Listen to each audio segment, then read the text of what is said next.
So let's narrow down on Agenda 2030. It's a global plan of action for the world.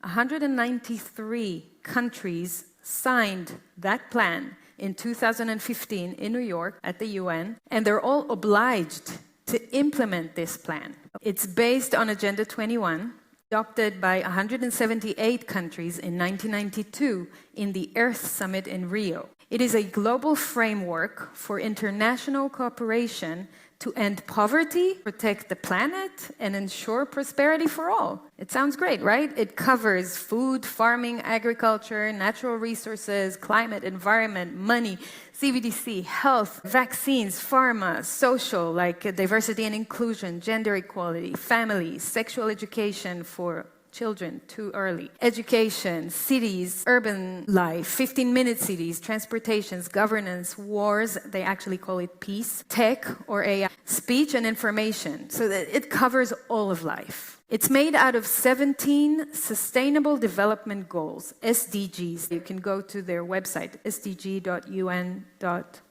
and read each one of these 17 SDGs in detail. The deeper you go into it, the more you realize that there is a plan here that aspires to tighten control over humanity while eliminating the individual and their rights. Wrapped up in a nice, innocent language, this agenda is a collectivist plan that benefits the world's rich and powerful and the corporations, and not so much the citizens. Today, we will only focus on a few areas out of this plan, because it's a big one, mainly climate, smart cities, and money. Global organizations also have far-reaching global plans. The Agenda 2050 is in the works too, with very ambitious climate goals, for example. In 2020, world leaders embraced this call to build back better. And the vortex we entered since 2020 is producing more and more crises, emergencies, disasters, and difficulties. Whether all the crises around us in recent years are pure coincidences,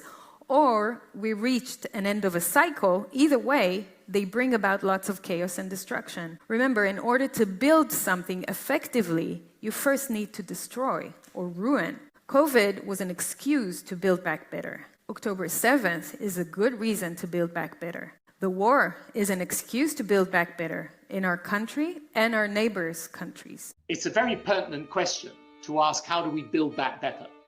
To build back better or whatever. We have a chance to reset the clock and build back better than before. To build back better than before. Remember the terrible damage of COVID as we try to build back from this global pandemic. Joe Biden calls it Build Back Better. Build back better. Building back better. Do things differently. To build back better. We're going to build it back better. And build it back better. It's my plan to build back better.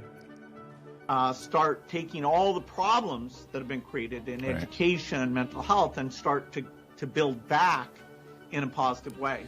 I have launched a booklet called Build Back Better, Britain After Coronavirus. It's about building this country back better. Growing conspiracy following it. It is called the Great Reset. An unprecedented opportunity to rethink and reset the ways in which we live. The great opportunity for reset. The theory even calls Mr. Biden's campaign slogan, Build Back Better, a front for the conspiracy. Build back better.